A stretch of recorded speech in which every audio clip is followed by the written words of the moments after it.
Welcome back, everybody. This is the Sports Desk. I'm your host, Splash, or Ryan, whatever the heck you want to call me. We got my boy Jack up there, and we got Stefan down here. At least I don't have to screw up the one down below. What a time to be alive. How are you guys doing? Below one is easy. I'm doing fantastic. Yeah. I'm doing great. Absolutely glad to be back on the show again. Love to hear it. So first off, we have big news, probably bigger than anything we've ever talked about on this show. We will be moving times. Popular request dictates that we should move from Friday at 6:30. Our new show is going to be Tuesday at 6 p.m. Eastern. That's 3 Pacific. That's 4 Mountain. That's 5 Central. If you're outside the country, thank you for listening, by the way. Drop an emoji with your flag in the chat if you're listening. Otherwise, Tuesday at 6 p.m. moving forward. So you guys will see our beautiful faces in a couple days. With that said, wow. Speaking of big news. Wow, indeed. The city of Los Angeles had a day. Now, it might not quite be as good as the Dodgers winning the World Series or the Lakers winning the title or the Kings winning in 12 or 14 or the Angels in 02. But the Lakers and Dodgers went off yesterday. So while we were on timeout with uSTADIUM, news broke Russell Westbrook to the Lakers. Boom. Boom. It might have been a shams bump. Boom. That's a top 20 player changing the team. And then you throw in – sorry, I had to fix my mic. Then you throw in – wow, just Max Scherzer and Trey Turner. And the best part about this, they were supposed to go to the Padres. At least Scherzer was. Yeah. It was all but certain Scherzer to the Padres. I went on a podcast yesterday, maybe earlier in the week, and said, yeah, the Scherzer to the Padres, that's going to be a huge reason why the Padres win the NL pennant. And I'm going to jump on this show just punch in the air like crazy. Like, you have to go to the Padres. And then everything flipped. And I'm just hyped. I'm so hyped right now.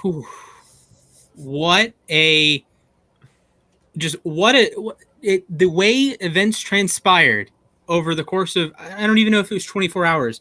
You go and get a Cy Young Award winner, Max Scherzer, an all-star this year, a deserving all-star. Let me preface with that. Because not every all-star is a deserving all-star. We see it every year. It's like not every Pro Bowler is a deserving Pro Bowler. We'll get into some hot takes later. But a deserving all-star starter, Max Scherzer, and a deserving all-star shortstop. I don't know if Trey made the all-star team this year. I don't remember because the guys in the NL West are going off, Crawford, Tatis, etc.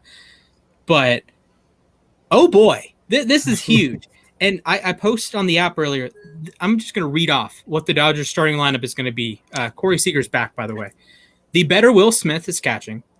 MVP candidate Max Muncy at first. Trey Turner, second base. Justin Turner, third base. Corey Seager, shortstop. Left field, Chris Taylor. Center field, Cody Bellinger. Right field, Mookie Betts. Every one of those players besides Cody Bellinger has an OPS plus above 115. And Cody Bellinger is having an awful year. And just awful, abysmal, whatever word you want to put it. He's been awful. He's been injured. He's been out of whatever. He's sucking. He's the worst player in the lineup right now. And he's an elite defensive center fielder. Are you kidding? And then Corey Seager's the only other one below 130. Every player in this. Hurt too. Yeah, every player in the lineup is 30% above average. Besides Seager, who's 115 and is historically an awesome playoff performer, historically a great shortstop. And then Cody Bellinger. Like, explain.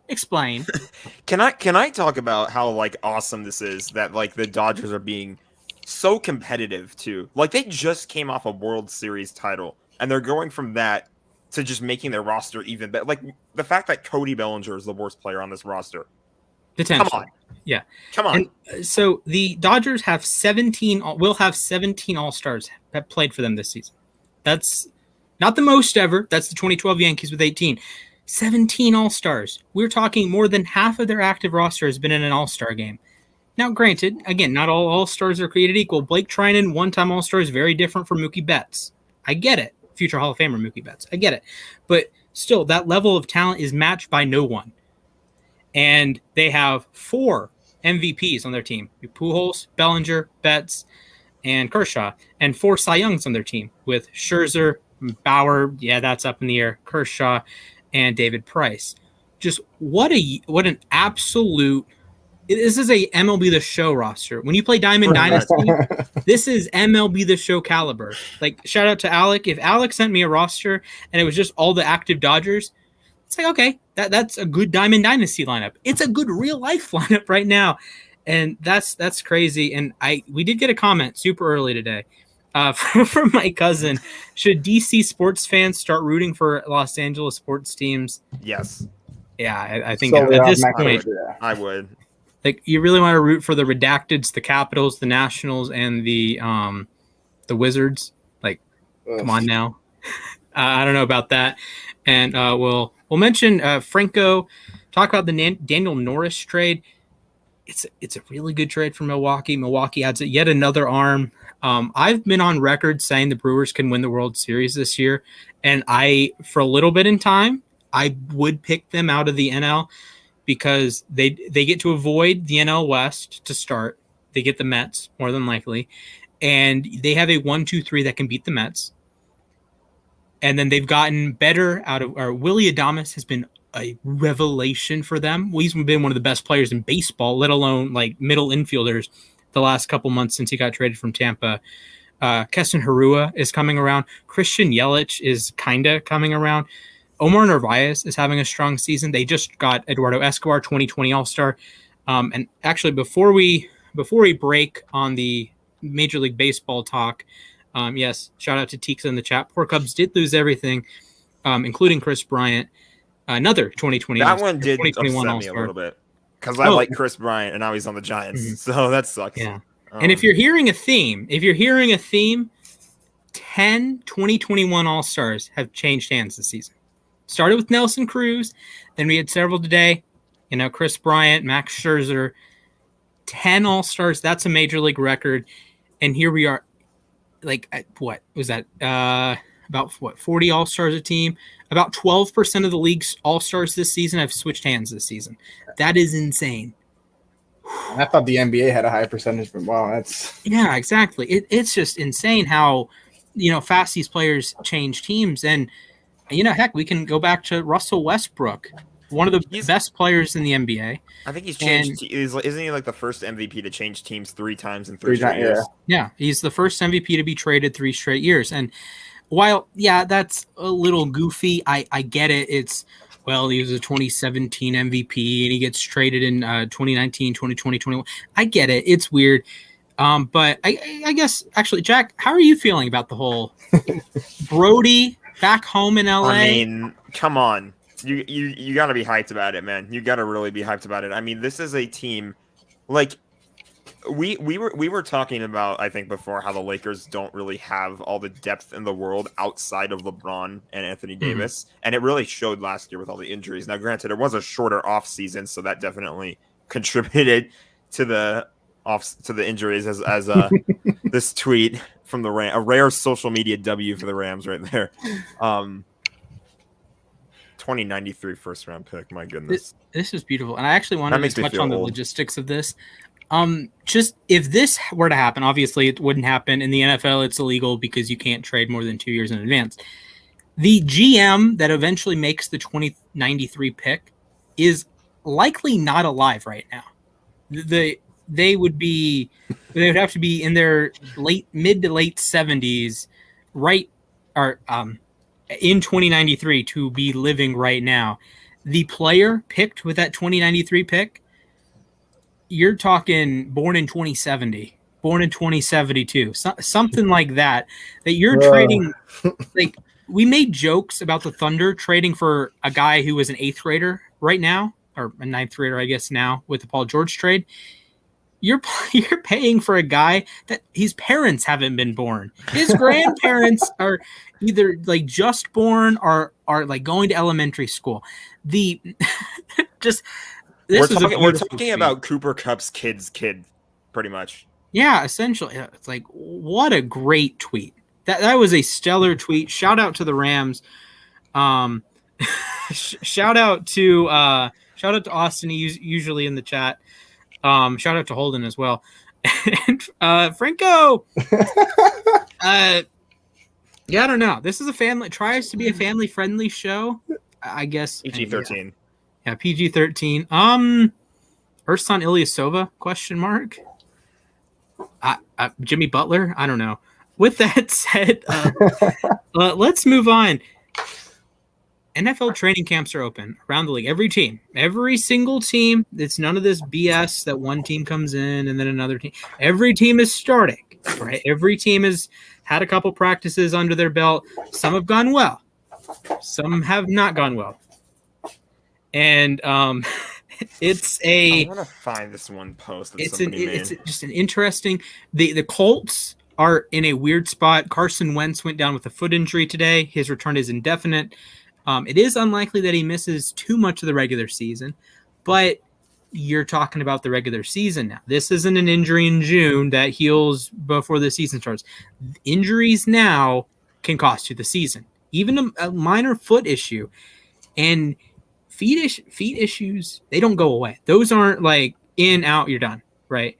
Guys, like I was listening to the Ravens presser earlier. Sammy Watkins has dealt with foot injuries his entire career. You know, I'm sure Jack can tell horror stories of Sammy Watkins being on the injury list a million times for foot problems. Foot issues don't go away. Carson Wentz has a foot issue. This is not good news for the Colts. This is awesome news for the Titans, and the Jags and Texans probably aren't contending, so whatever. But how do you guys feel? What should the Colts do? Do you think it's Jacob Eason for a couple weeks? Do you think they should go get a Nick Foles, who could be a potential cut guy in Chicago? Do you go get a Brian Hoyer or a Jarrett Stidham who's going to get cut? One of them is going to get cut from New England. I can't imagine both of them play. Like, what do you do going into the 2021 season now? Honestly, I've got to try Eason for a little bit. You know, you've got to put the confidence in, and maybe you give him like that sense of urgency. Say, hey, you're the guy now. The team's relying on you, and see how he replies with that pressure. For sure. But also, you want to go out and get a Brian Hoyer, get someone that gets cut because you want that. I guess that competition, but also that guy to fall back on. Yeah, he might not be the best fallback, but last year the Colts had Phillip Rivers, and then when they didn't have Phillip Rivers, Jacoby Brissett stepped in. He wasn't the craziest guy passing the ball, but he was enough to keep them in the games, and he was enough to just give Frank Reich what he wanted. Probably the closest example I can think of that is 2017. Case Keenum was the third string guy in Minnesota, and he led the Vikings to the NFC Championship. So, yeah, sorry, Saints fans. Yeah, I talk about this, maybe not every show, but a lot of shows, that in the NFL, it's about having a lot of good players. And when you have a roster like Indianapolis, it's one of the teams that they don't need a superstar quarterback to go to the playoffs. Phillip Rivers took them to the playoffs at 11-5. Now, granted, that's 11 wins, but Phillip Rivers was good, not awesome last year. He's one of the middle tier quarterbacks that some weeks they look like a top 10 to 12 guy, and then some weeks they look like a bottom 10 guy. But they're going to be like the 17th best quarterback every week, and there is value in that. And I'm kind of making a mockery of my Lamar Jackson debates last week when, there's value in being the 17th. Whatever. There is value in being the 17th best quarterback on a given week. Phillip Rivers had that value. Carson Wentz, gives you more upside there, but he also gives you that chance of being this guy who his stats last year, a horror show. So the new Purge movie came out a couple weeks ago, right? It's like Infinite War, the Forever Purge. Yeah, the Forever Purge. So if you want to see a horror movie, I want you to go to your phone, go to Safari or Google or whatever browser you use, go to Pro Football Reference, type in Carson Wentz, and just look at his 2020 stats. They are abysmal, ugly. It makes Sam Darnold look like a star. This makes Drew Lock, friend of the show, look like a star. Oh my goodness. The things Carson Wentz did last year as a quarterback should not have been what are we looking at? Carson Wentz's stats last year. The Eagles game should have been on tape delay. They were so bad. Yes. Oh my god. I think he led the NFL in interceptions rating, and he missed 4 weeks.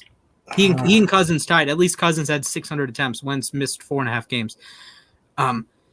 Wentz was abysmal. His QB rating was 49.6. Oh yes. Wentz was so bad last year, and you think he can come in with the upside. He had the 2017 season with Frank Reich. I understand. I get it.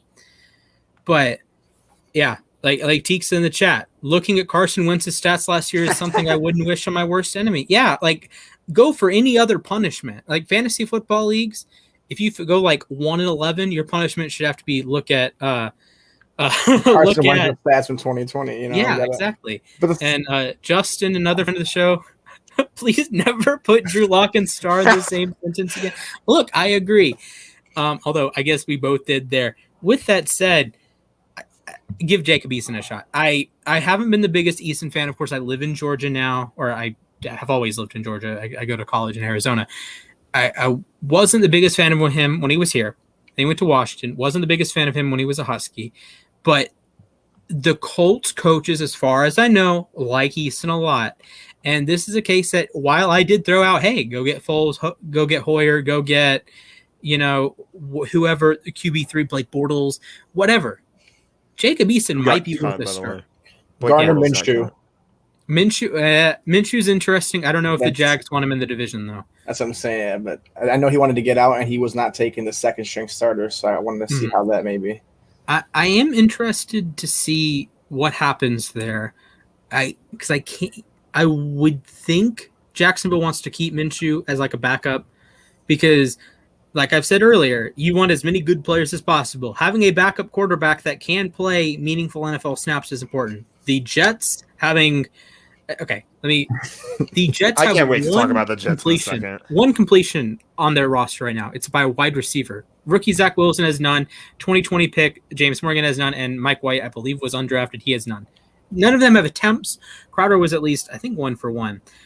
With that said, I would give a chance to Eason. He has a big arm. He can, stretch it deep with Michael Pittman, Paris Campbell, the remnants of T.Y. Hilton. And if you get like a little bit of play action, you get something going down the field deep. Eason might only have to throw the ball 15 times. Eason may only have to throw it 20 times. And the Colts can win games. I said, oh, yeah, Titans fans, you should be excited. This might be the best thing to happen for the Colts because a guy like Eason, he's not – I think with Eason, he's not going to think, I'm 2017 Carson Wentz. Carson Wentz is going to think, oh, yeah, I'm 2017 Carson Wentz, back with Rick. I'm going to be boop, boop, boop, boop. No, you're not. Carson Wentz is a fundamentally bad quarterback right now. He has to show me that he has made significant improvements. Even 2019, Carson Wentz wasn't very good. Yeah, Carson Wentz, I feel like, is kind of injury prone. I think his whole lower half is just made of glass. Like it's like that guy from SpongeBob who walks out every day. I break my legs, I break my bones. I love Carson Wentz, and I was a big supporter coming out of state like that. I'm like, oh, this guy's gonna be good. And his rookie year, he looked insane. He looked promising, almost like an RG3, like an RG3. Like, oh, this guy has potential, and then sadly the injuries just ruined him. And I think mentally he wasn't there last year. No. And I think this year for the first time, because I believe if you're a quarterback on that Colts team like Eason or Wentz, you have to succeed because you have a plethora of depth, offensive line, defensive line. You have everything ready to go for you. And it's sad because we wanted Carson Wentz to be kind of his reverence of his old years, but history catches up and it always repeats itself at times. It kind of reminds me of Todd Gurley a little bit. Like he would look like he showed all the promise in the world, MVP seasons, and then he gets hurt. Ironically, Carson Wentz's ACL injury in 2017 came against the Rams, and Gurley's knee issues came against the Eagles in 2018. So these guys hurt each other a lot. Pretty much. The thing about is Gurley, I liked it because at least we saw 3 years of a good Gurley. Yeah, and we saw one his rookie year, and then it's just like we are always left thinking. We saw like a year and. A year and some change. 14 weeks, pretty much. 2017 Carson Wentz was an awesome quarterback and wins MVP if he play. He's one of the guys that doesn't win MVP because he didn't play 16 games. If he had just played 16 games, I think he beats out Brady. And you hate to see it. It's like Mike Trout every year. If Mike Trout plays 140 games, he's going to win the MVP. Like it just point blank. And I imagine this is going to be how it is with Ohtani moving forward. Yeah, I was going to say Shohei. If he plays 120 games and makes 30 starts, he's a shoe-in to win MVP or at least be top 5. And then if he's like this year, he's having an all-time great season, he's going to win MVP.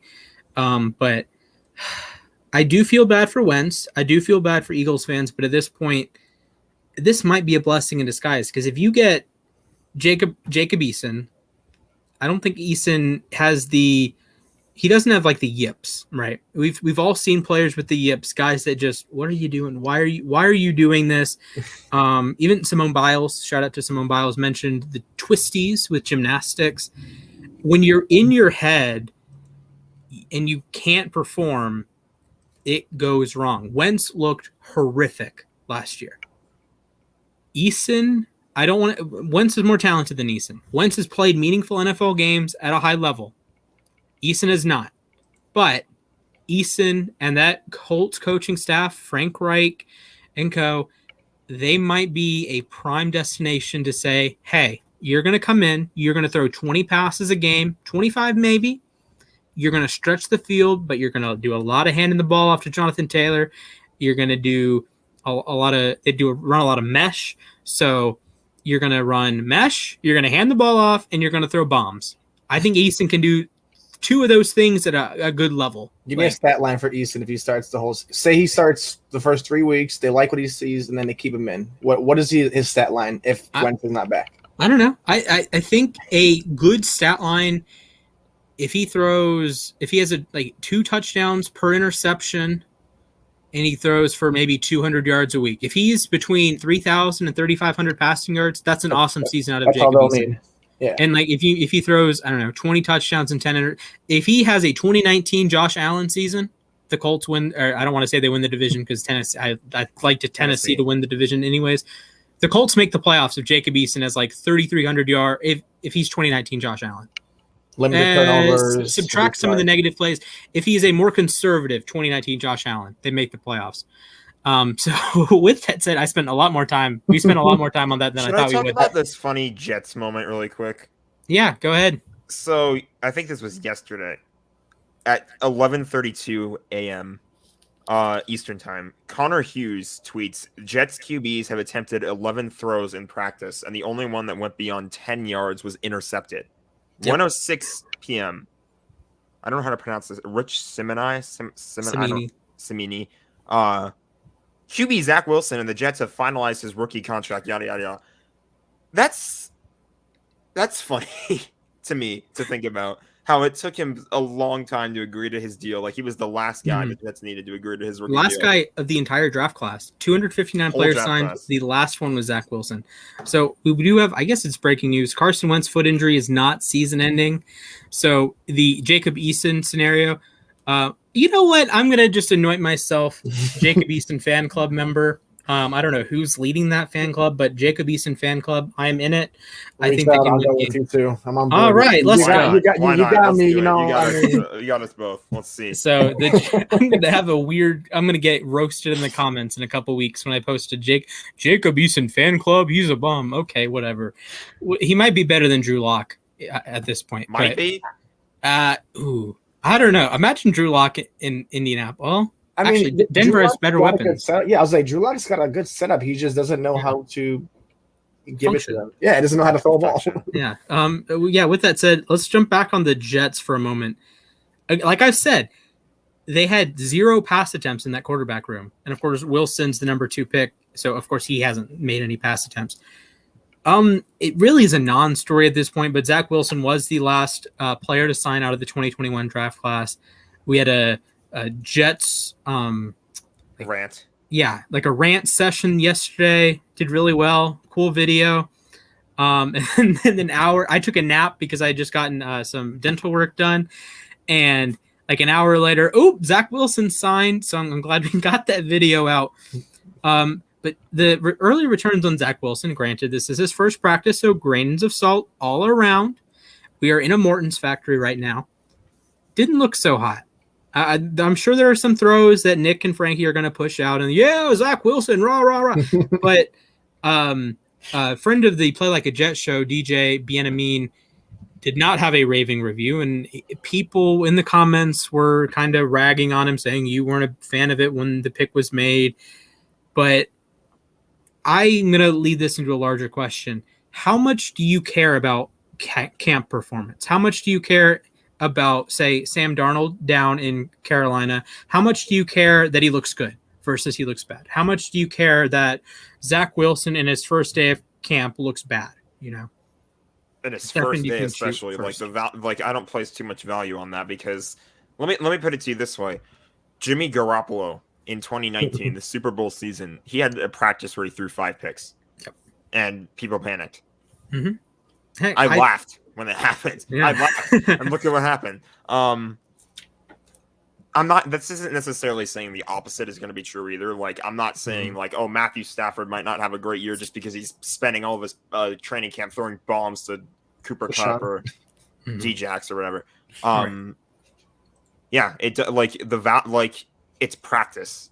This is where you want these mistakes to be made. Like, obviously you don't want them to be made at all, but if they have to be made, might as well happen during training camp when it doesn't matter because you're getting the experience and you're getting a workout.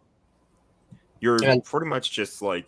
At least they have a camp this year, He's lucky enough. Yeah, exactly. Like last year, how many rookies do we see? Even like just rookie, not quarterbacks, but anybody. Like we had Jefferson. a camp. Just it was really weird, right? But like this year, we get to see these players out. Like I've seen Kellen Mound like throw that 40-yard ball. That was a pretty ball. Like I'm looking at this, and then Jeff Wilson, I see can't do anything. I'm like, you know what though? But this is what we want to see. It's like it's nice though. It's nice to have it back. Yeah. To see and one of them is throwing to bums, the other one's throwing to Justin Jefferson.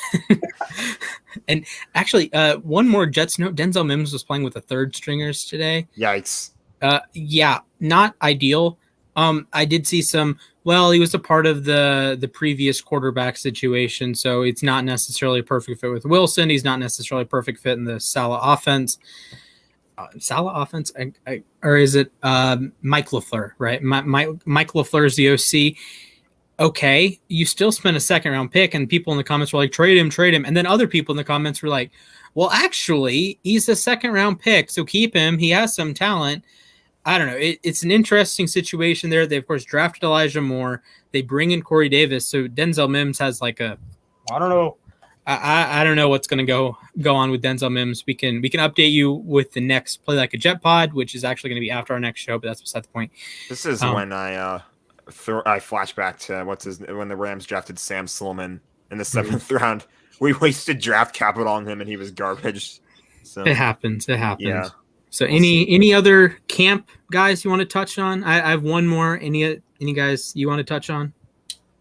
It was, to me, I'm liking the hype between Hunter Henry and Janu Smith right now. Okay. I'm liking what's going on with that. I'm liking that whole New England vibe. It's a whole different thing. It's a whole different, I feel like it used to be like a steady stirred, like soldier straight. You got to do your job. Yeah. Now Cam Newton is there. Mac Jones is there. They're all there having fun. The defense feels like even Matthew Judon is saying that it's a whole different feel. So I'm excited to see what they do in that entire AFC East. We've always known it to be like a Patriots, Bills heavy thing, but now we got Bills, Dolphins, sprinkle the Jets, and the fear of the Patriots. I never thought I would say that, but for sure. I'm waiting for preseason though. All right, Jack, I think you have a clip ready. Do you want me to throw it up? We're just going to watch this beautiful slow motion pass. All right. Lions fans, hide your eyes. There's D-Jax making the catch. That's a nice throw.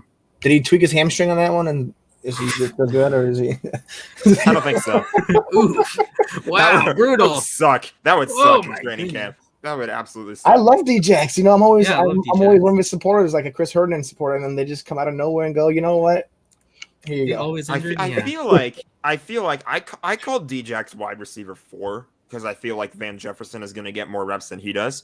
But D-Jax can still absolutely be a deep threat. And I feel like based on the comments that McVay and people are making about him, I hope that's not the case, Tinksa, but you never know. The Sammy Watkins effect. Okay, I actually wanted to touch on Sammy Watkins. So I watched the Greg Roman press conference earlier today, and he said, quote, Watkins is a gem. He's one of the best receivers in the game. I think, okay, Jack, you can speak to this a little bit. Sammy Watkins is not one of the best receivers in the game. Like, I like Sammy Watkins as much as the next guy that likes the 2014 NFL draft, but I don't know. When I follow camp highlights, right, and I see who's playing well and who's not playing well, there's always a guy that plays really well, and you're like, it's camp. Just it's camp. Yeah. And Sammy Watkins, actually, with Watkins, it bleeds into week 1. But the rest of the team, like James Prochet has been playing well for Baltimore. Rashad Bateman had I think he mossed Marlin in camp today, which is obviously great. Steelers fans have a field day with it because, Humphrey sucks. He's getting mossed by a rookie. It's like, well, I mean, it's a pretty good rookie. And he's still on the Ravens, so it's like. Yeah. And actually, I wanted your guys' take on this. When a player succeeds in camp against his own team, how do you go about that? Do you try to just say the one part of it didn't happen? Like Teek says JC Horn. JC Horn had an interception today. Yep. Is it Sam Darnold sucks because it was an underthrown ball, or JC Horn makes a great play? I think JC Horn, because I saw Sam Darnold snipe a nice one over AJ Boye the other day, and it was nice little slow motion. So I don't know. It could be either. I got to see the video before I can make a verdict. Okay, Jack, do you lean more with the positive outlook, that great play by Horn, great play by Bateman, or is it the negative outlook, like why is Marlin getting mossed by a rookie? Why is Sam Darnold throwing that pass? In that particular instance, I look at it as though it's a rookie against a veteran. The veteran knows he's made a mistake.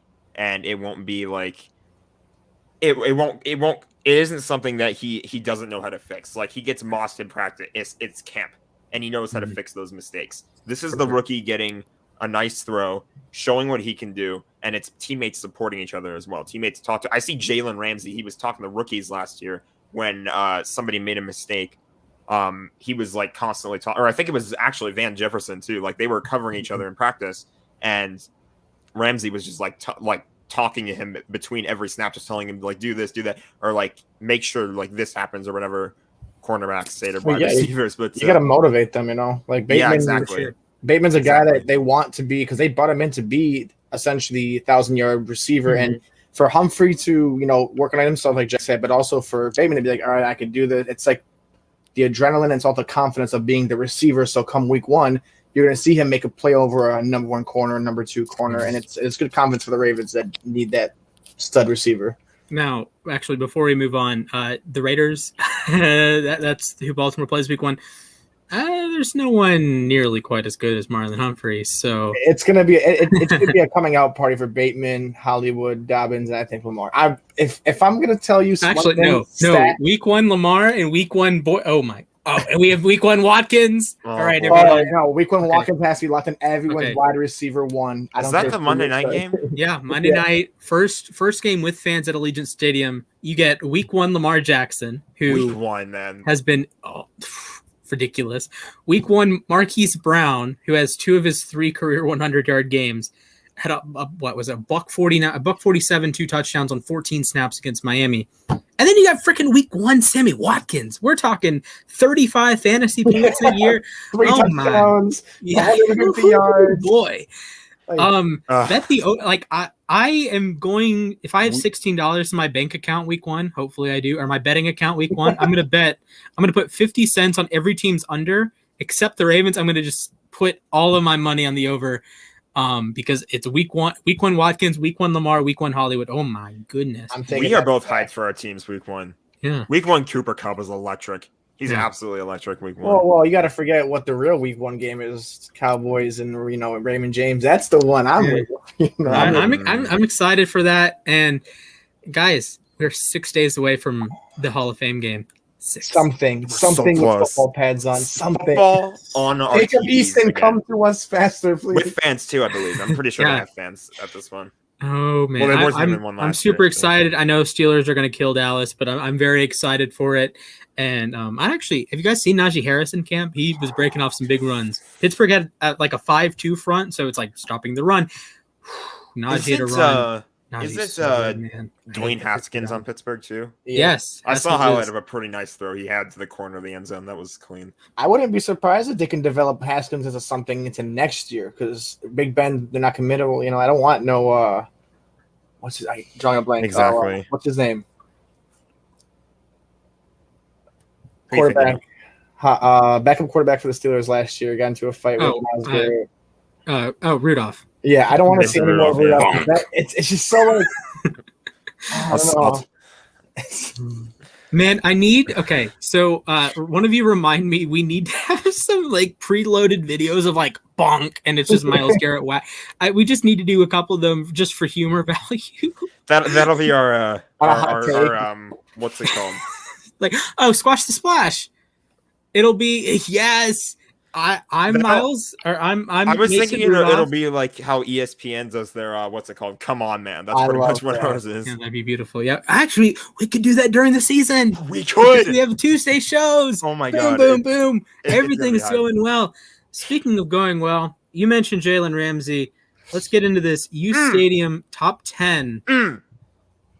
Okay, I love it. Are we all in agreement? Jalen Ramsey is CB1. Yeah, Absolutely. 100%, without a doubt. No bias here either. Okay. No bias. Okay. Are we all in agreement that Jair Alexander is CB2? Yes. Yeah. Okay. 3 is where I think Nick and Frankie, if it wasn't for a time crunch, I think they would have argued this out more, because I'm a big Marlon Humphrey's the third best corner in football. And let me make the case for Marlon before we get into the other guys, because let me make this very clear that X, White, Gilmore, Ward, Peters, Bradbury, Lattimore, and every other guy in the fan vote, they are awesome at football. Let me make that very clear. But the thing that Marlon does is he plays his role so well. Now, if he's on a different team, perhaps he's not a top 5 corner. Totally get it. Marcus Peters, if he was on any other team in the league outside of the teams with the number 7, 6, 5, 4, 3, 2, or 1 corner, he would not be number 8. Jack can attest to this. Marcus Peters is not a good CB1. He's an awesome CB2. He's not a good CB1. CB2. He's a great CB2. So with that said, Marlon plays a role in Baltimore that he has to go in the slot. He has to play outside. Most of the rest of the list, they don't have to travel to the slot. Most of the rest of the list, they only play outside. Marlon, when you play against Cleveland, he has to travel to the slot and, go after Landry. When he plays against Pittsburgh, he has to travel to the slot, go against Juju. And slot corner, say what you will about it, guys get paid just to play slot corner. Marlon Humphrey can do both at a high level. He's the only player with a coverage grade in the 80s or above in both the outside and in the slot. So that's my case for Marlon. He does both at an extremely high level. He gets the football out. If you value turnovers, he led the NFL in forced fumbles last year. He has his fair share of interceptions. And he's a beast. Also, he's hilarious on Twitter. That didn't play a role in this, but he's hilarious on Twitter. So what do you guys say? Who's your CB3? Speaking of hilarious on Twitter, Jalen Ramsey, he tweeted last year, he was like, I just edit myself to the 99 club anyways. We'll get to the 99 club shortly, but he is in the 99 club this year. So good for him. It makes me wonder, though, what Xavier Howard's role would be if he were on another team, because he did request a trade this offseason a couple days ago, I think. So, yes. And he's high up on the list, and I can pretty much agree he's a top 5 cornerback in the league. It's gonna be hard, though, to see what he can do, what will he bring to another team, and what role will he play based on what that team has. I don't know any teams that are interested in him. Do we know? I know the Cardinals have been linked with him. I heard Humphrey and Jones, or not Humphrey. I would go off myself if there was a Humphrey and Jones swap. As much as I want Chandler Jones in Baltimore, you want Marlon Humphrey that much more. Yeah. So I saw a Howard Jones swap proposed earlier. I don't think either of those teams want to make that trade. And it's one of those weird things that everyone's kind of in the market for Xavier Howard at the right price. Pittsburgh had gained some momentum there. They have the cap space to do it. There's, I think, 12 teams in the league that have the cap space to do it. And Justin's right. You put Xavier Howard in a man-heavy scheme where he can go make plays on the ball. He's a dog. He led the NFL in interceptions in 2018. He led the NFL in interceptions in 2020. And I don't know if it was the last 3 or last 4 years, he's either at the league top of the league or among the league leaders in things like pass rating allowed, forced incompletions. There is certainly a value to locking a guy down so much that they don't throw the ball your way. Darrelle Revis style, Nnamdi Asomugha style. There is value in that for sure. There's also value in what Sherman did for a long time with Seattle and what Ballhawks, what Marcus Peters did with Kansas City. Even he would get burned, and even with Baltimore, he gets burned from time to time. Absolutely. But one thing that X does is he gives you that opportunity that this drive is over. Nope. You're off it. Nope. You're done. Nope. You're done. You're just done. He picked off 10 different, I don't know if it was 10 different quarterbacks. He had an interception in 10 different games. There were 10 games that he walked out on the field and gave flipped off the opposing quarterback and said, nope, this drive is over. It's my drive. Tua / Fitzpatrick is going to walk out and we can score now. Not your drive, buddy. You're not that guy. You know? You're not that guy, pal. And yeah, X is wonderful. I had him in my top 50 2 years ago. Then he had a down 2019 season, but X is awesome. And again, I want to stress that just because, say, James Bradbury, I'm a little lower on Bradbury. He was 11 on my list, my like top 100 players. He was the 11th best corner. He's not a bad player at all. He had an awesome 2020 season. So again, there are so many good players in the NFL nowadays that, you know, knocking a guy for being the 11th best corner, there are star players not on this list. Bryce Callahan, special player. J.C. Jackson, special player. They just don't happen to make this list. I'm pretty sure I voted for J.C. Jackson. It's the fan vote that kind of got me. I thought maybe J.C. would be the 10th guy on the fan vote. Yeah. See, I had Lattimore in my top 9, and then J.C. would have been my number 10. So, hey, it happens. So moving down, we have Ramsey, Alexander, Humphrey, Howard, Tre'Davious White, little tiny drop last year, but he was awesome in 18, awesome in 19, deserving All-Pro in 2019. Stefan Gilmore, deserving All-Pro in 18, Defensive Player of the Year in 19, took a step back, was injured. I think that's a fair top 6. I think if you 3 through 6, you can like throw that around, right? 3 through 6, just totally throw it around. You know, if you have Gilmore at 3, cool, I get it. If you have X at 3, cool, I get it. White at 3, cool, I get it. Marlin at 3, cool, I get it. Denzel Ward at 7. As much as I hate to be a Denzel Ward guy, as much as I hate to be a fan of a guy on the Browns, Denzel Ward is a menace to society, ladies and gentlemen. The second he went to that team, I knew, like, we were watching, me and my cousin, and we were just like, this guy's going to be a dog, and he's going to be one of those players that, like you're talking about now, he just does his job, and he does it well, you know? So. For sure. He's awesome. We talked a little bit about Peters on the main show, too, and I have, I guess, a little bit of a rant. There was a comment yesterday, why is Marcus Peters above CB1s? Okay. Jack, I have a question for you. Who is worse between Cooper Kupp and Robert Woods? That's a good question. Woods. Okay, just pick one. Probably Woods. Okay, so Robert Woods, he's wide receiver 2. Does that mean he is worse at football than Sammy Watkins? No. Does that mean he's worse at football than Jamison Crowder? No. Does that mean he is worse at football than Deebo Samuel? No. Does that mean he is worse at football than DJ Chark? No. Does that mean he's worse at football than T.Y. Hilton? No. Does How many more times I have to say no? Okay. I think you made your point. So, no. The NFL and actually every sports league, it doesn't, if you're number 2 on your team, that doesn't mean you're worse than every other number 1, right? If one on the Chiefs, wasn't he? When at the time, so he proved that he could be the guy. He just happened to be behind Marlon Humphreys, and it's not bad. It's just better for the Ravens. Thank you, Justin. That's perfect right there. Yeah. So AJ Brown didn't become wide receiver 33 just because Julio Jones came in, and Calvin Ridley for the same thing. He didn't jump from wide receiver 33 to wide receiver like 10. You know, I have him as wide receiver 7. He didn't just jump, right? It doesn't work like that. You know, Marcus Peters, I have made it very clear he's not a good CB1, but what he does as a CB2 is game-changing enough to warrant being in the top 10. J.C. Jackson, same thing. As a CB1, he got massacred. I don't even think I can say these words on television. This isn't television. He was forced into a CB1 role on the Rams in 2018 because because Aqib Talib was supposed to be number 1 and he got hurt. So, and like, I was literally enduring like Marcus Peters gets turned into burnt toast memes every day on Instagram or whatever. It was ridiculous. For sure. And I love Peters. I love his vibe. I love how much like smack he talks on the field. He talks a lot of smack. But we all know if he was CB1 in Baltimore is plummeting down every defensive rating known to man. He's CB2.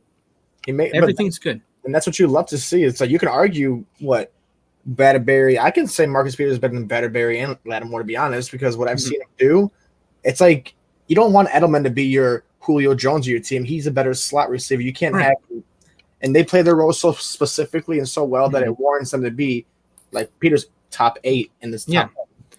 So we touched on Bradbury a little bit. I guess I'm a little lower. I was getting killed in the Instagram comment sections because he was number 99 on my top 100. I agree that's a little low, but the 98 guys ahead of him either were better in 2020 at their own position, so like Chase Young, or have been top 100 players for the last couple of years. Someone told me that DJ Moore had average seasons the last 2 years. Keep in mind he has 1,175 yards one year and 1,193 yards the other year. I don't know. The only guy in the NFL with more yards in both seasons is Travis Kelce, and Travis Kelce's pretty good at football.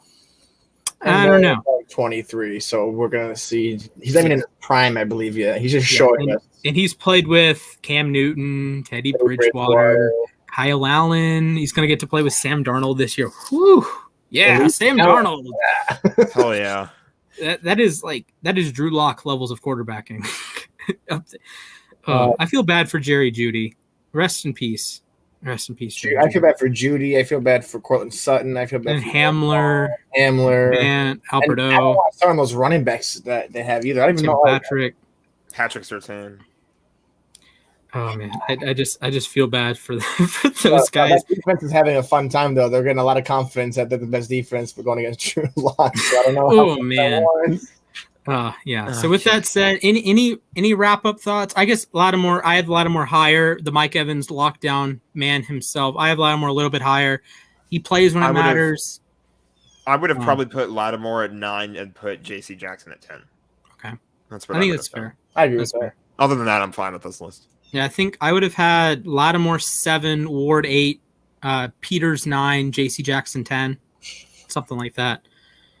So with that said, we're gonna wrap that up. I do want to touch on one thing. We can have this as a little like catch-all section. So Andrew Ryan in the chat, do you guys have an email? I have some questions about cooperating with you guys.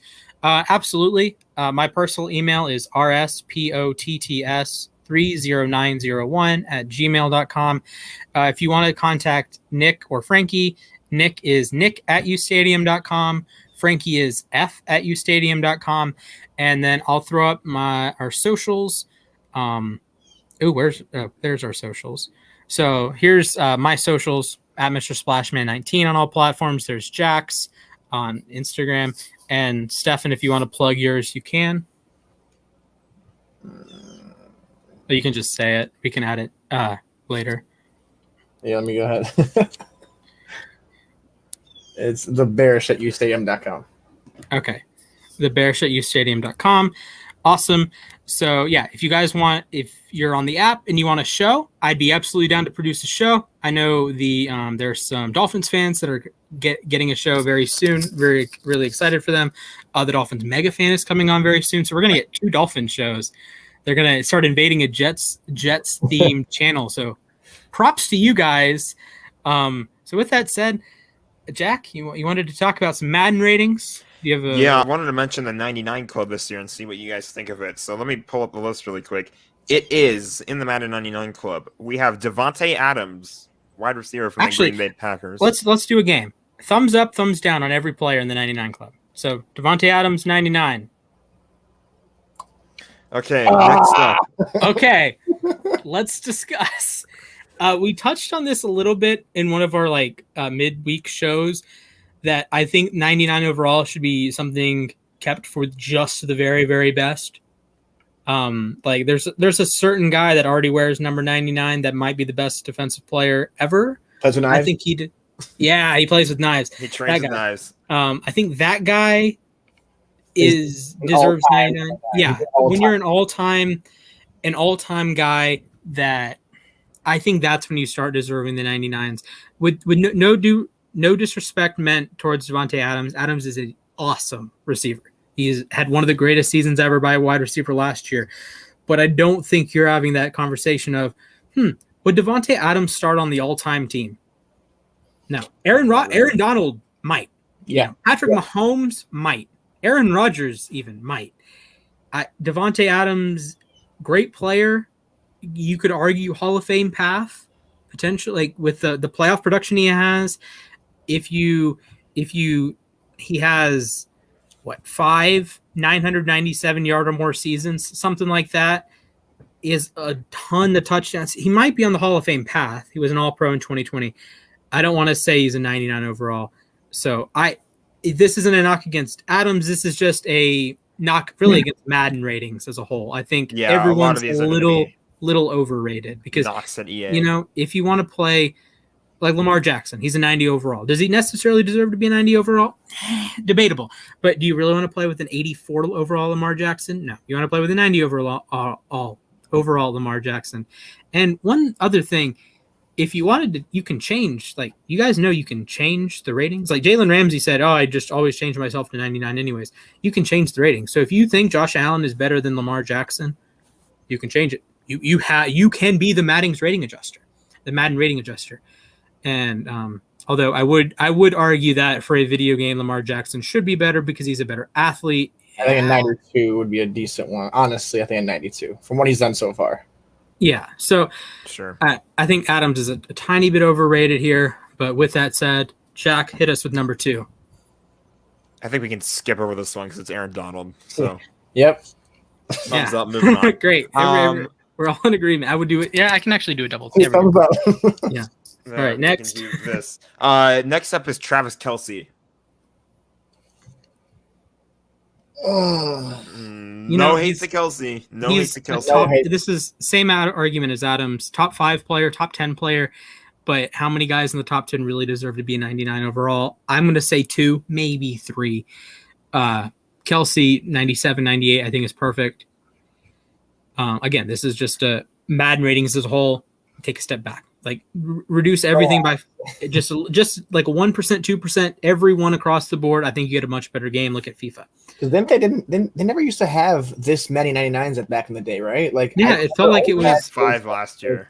Like no, I'm it talking felt like, like it was 2012, like back in old school Madden. We had like 3 guys. No, there were maybe 3, 4. It felt like it was like Brady or Peyton, but not both. And then like 99, 98 with those 2 guys. Yeah, it was like Ray Lewis from time to time. Champ Bailey was a 99. It was a really hard club to get into. And now, as cool as it is, as they make it a show, like, the 99 club, it's like something cool. They have kind of loses its luster. Like Madden, it's just luster, after so long. NCAA, come back, please. It's going to. Next year, I think. I'm so excited. All right, hit us with number 4. Jalen Ramsey. Oh, I think. Let me hear jump it. in. Okay. Go ahead. I think because of this consistency, because we know he's the number 1 overall corner in the league right now. I just think what he brings to the table, no other cornerback and no other defensive player outside of Aaron Donald can bring that in a game or in like on the field really. So I think for this year, yes, he deserves to be the 99. Okay. If he sucks and doesn't do as well, which I don't think he will, of course they're going to demote him throughout the season. But as of right now, what we've seen last year, he deserves that 99 along with the Devontae Adams that we saw last year, not this year. So that's why I argue with that. Okay. So Jack, why are you against it? I am against it because I was surprised by it. Madden tweeted they like on the night before they were like tweeting who was it? It was Adams, Donald, and Kelce had been revealed by then. As soon as they said, like the teaser for Ramsey was whose teammate will be the next in the 99 club, and I was like, it's either Aaron Rodgers or Patrick Mahomes, one of the 2. I did not think in a million years it would be Jalen Ramsey. The reason why. I want to see like we said about like you just said about Jalen Ramsey, he's consistent. He brings that like presence to game day more than really anybody else except for Aaron Donald. The thing is, I want to see interceptions out of Jalen Ramsey. I know he can do it. He shut down a ton of players last year so much that we're considering him the best cornerback in the league. He had 1 interception all year long, and it was in garbage time against Chicago. I want to see more picks. I know he can do fair it. Enough. 100% fair. I mean, we touched on this earlier with the Revis and Sherman thing.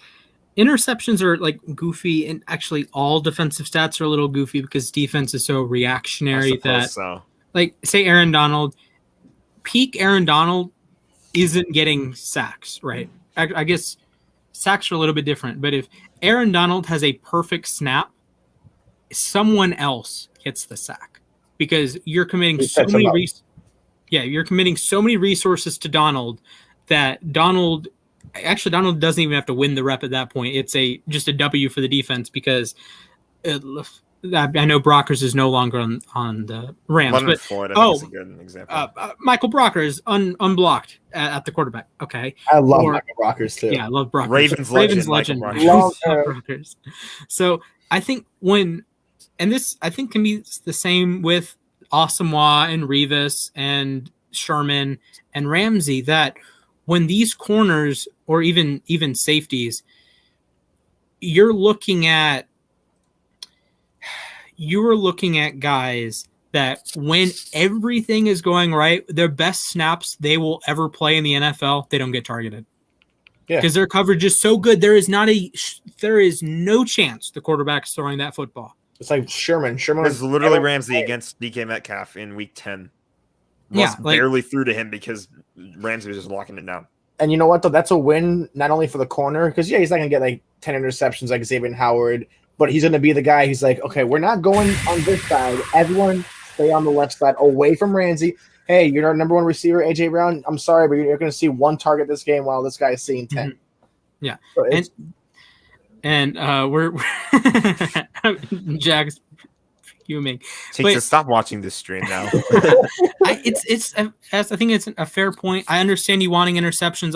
You want the stats, but stats can be misleading. Xavier Howard at 10 interceptions. That doesn't mean he's better than Jalen Ramsey. Right. No. Yeah, Demonte KZ had 7 interceptions a few years ago. That doesn't mean he's the best safety in the NFL. My point being, I think he's better than getting 1 all year.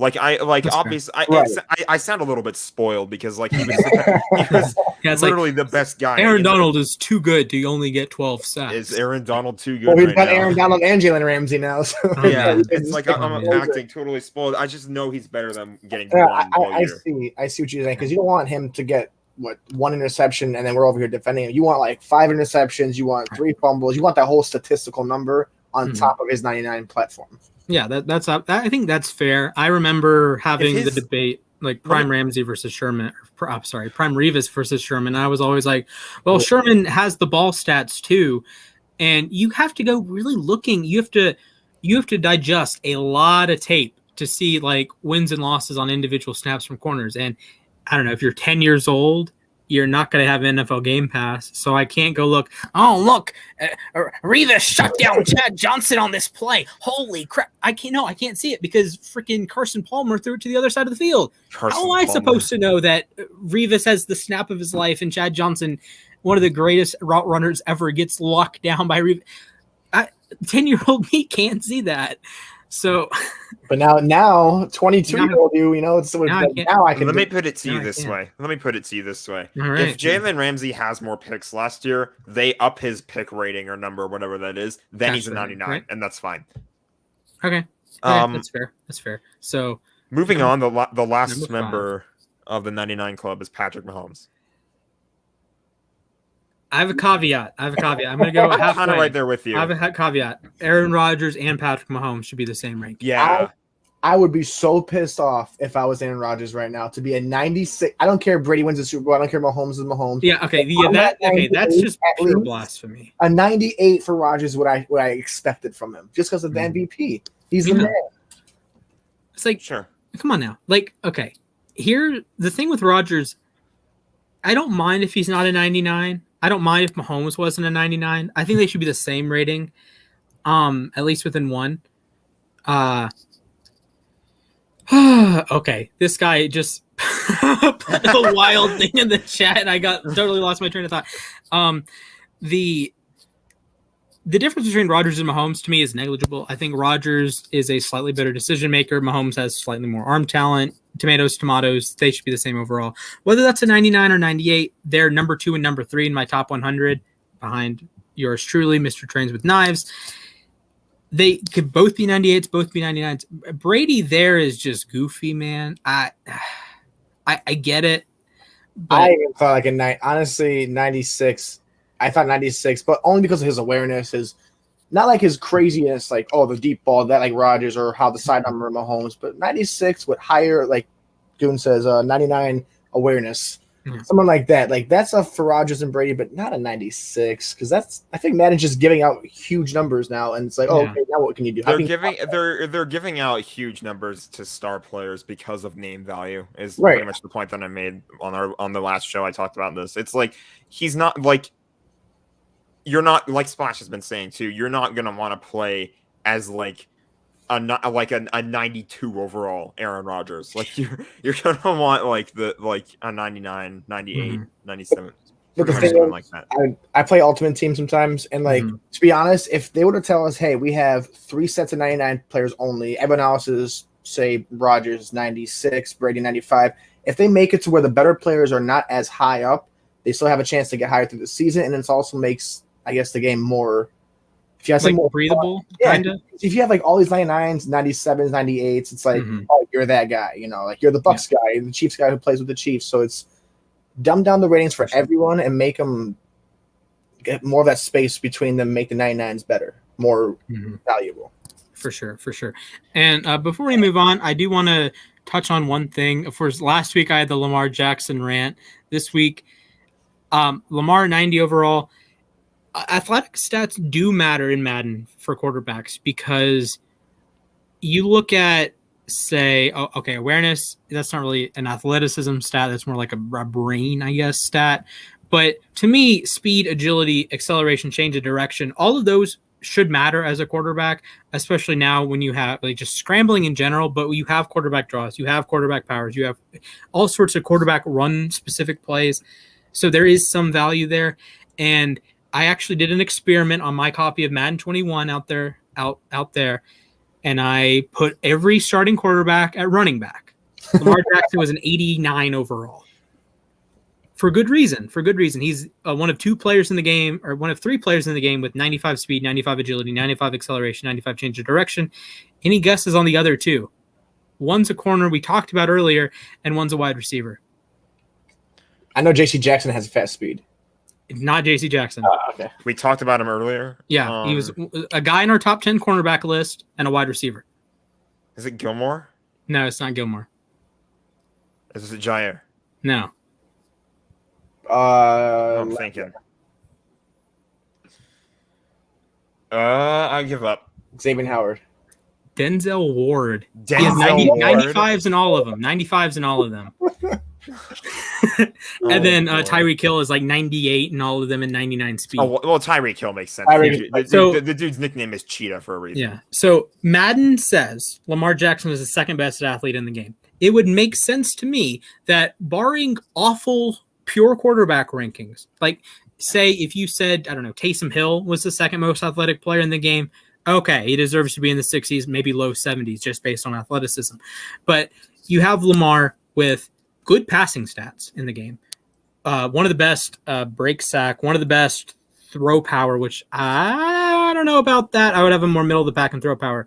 And solid enough short, medium, and deep accuracy that he's going to be better as a rating than everyone unless you are Mahomes, unless you are Brady, unless you are Rodgers, right? And I saw people, why is Jackson above Allen? Allen's better. I think EA would actually agree with you. I think they know Josh Allen's better, but the pure athletic floor that Lamar Jackson has for a video game, remember this is a video game, not real life, for a video game, speed matters on every single play. Agility matters on every single play. Acceleration matters on every single play. You can break the game with Lamar Jackson. You don't have to play a single pass with Lamar Jackson, and you will beat someone by 21 because they cannot stop Lamar Jackson. Facts. You can't do that with Josh Allen. I mean, trust me, I've tried. Josh Allen was a 66 overall running back. Lamar was an 89. The only other quarterback above like 75 was Kyler. He was an 80. Better than half, like maybe 10 running backs don't even have, or not 10 running backs are above that, and then like 25 who are below that rating. So you're talking like Derrick Henry, McCaffrey, like just get a top 10 running backs list. And then he's better. He's the 11th running back on that list for you. Yeah, and and he's the second fastest running back, so does it really matter when you can just abuse speed? Derrick Henry, in my opinion, is my snub from the 99 Club. I feel like he should have been. I feel like if McCaffrey wasn't hurt, I think McCaffrey's McCaffrey was actually in the 99 Club last year. I think that would have been fair. Should we move on to hot takes? Yeah, we can. Let me pull it up. And then, actually, I have to pull up the graphic first. I forget to do one thing. This week it's the graphic. Okay, there we go. We got the graphic on my screen, so I can share. Boom, boom, boom, boom, boom. Where? Okay, no. Boop, boop, boop. Okay, you're watching producer Splash at work. There it is. That's my bad. You're good. There you go. Let me take down the brand, and here we are. Ladies and gentlemen, the hot take-o-meter is back. We got Pepper X at the top, and we got some milk at the bottom. Number take number one. Take number one from FTV 1939. Water is wet. What are we thinking, boys? Pepper X. Oh my God, that's wow. See, I've never gotten into the water is wet argument. Yeah, I argue a lot of things, but like I know that scientifically no, because water itself can't be wet, but it makes things wet. But I don't know. For everyday life, I think water is wet. I do too. Okay. Negative argument. Glad we agree on that. Number two, this is from Colomeo. Zion will fall off in the next couple years. Zion Williamson. I can see it. I can see the reservations, the hyper athletic we saw with like Blake Griffin, but I think Zion has there's like a football IQ, a basketball IQ. There's like a athletic IQ. This is the difference between prime Derrick Rose and prime Russell Westbrook is Russell Westbrook was so athletic that it really didn't matter what he did. But Derrick Rose had so Westbrook could be reckless.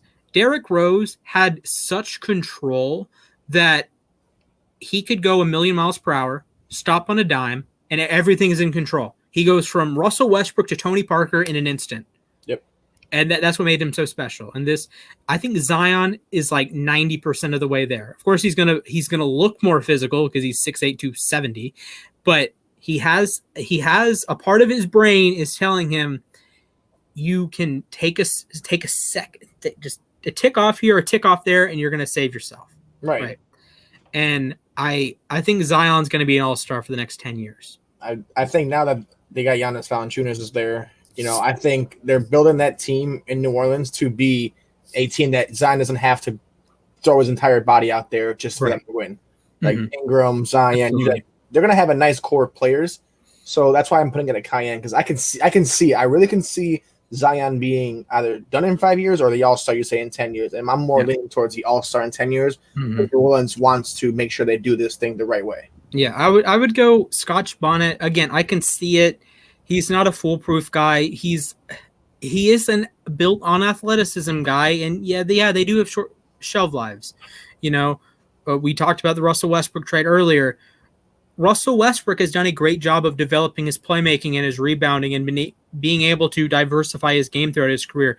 If you just transplanted like 22-year-old Westbrook into now, did 22-year-old Westbrook into 32-year-old Westbrook's body, I don't think it works. But he's like LeBron, same thing, that they changed their game just a little nuance here. They had a post shot here. They pass the ball a little bit more here. I think Zion is at that level that he knows he can do. He's going to be able to do those things. I don't want to say he's going to add a jump shot and become Steph Curry, but he has to do something like that to develop his game. Yeah. And if he's going to sit there and play this aggressive, we know the shelf life of players that are this aggressive is not that every time you dunk, the friction on your knees when you're landing, all that stuff plays into effect after so many years and so many dunks. For sure. Look at Blake Griffin. The guy couldn't touch a rim in Detroit, and now he's over here again. Just weird. Oh my! Blake just finessed. That's just pure finesse at that point. So yeah. With that said, JWD hot take: peppers are gross. See, I'm not a big fan of peppers. I don't eat peppers. I only like them in stir fry, and that's as of late. Okay. Yeah. I mean, that's a fine take. We got Holden. Hey, Jack, you're going to like this one. Oh, boy. Deshaun Jackson will have 1,000 receiving yards this season. Ghost Pepper. It's going to be a long shot. This dude literally is going. Pepper X. I'm going to go. Okay. here, the thing with Deshaun that makes this feasible to me is that big playability. If he catches 50 passes for 20 yards, he gets there.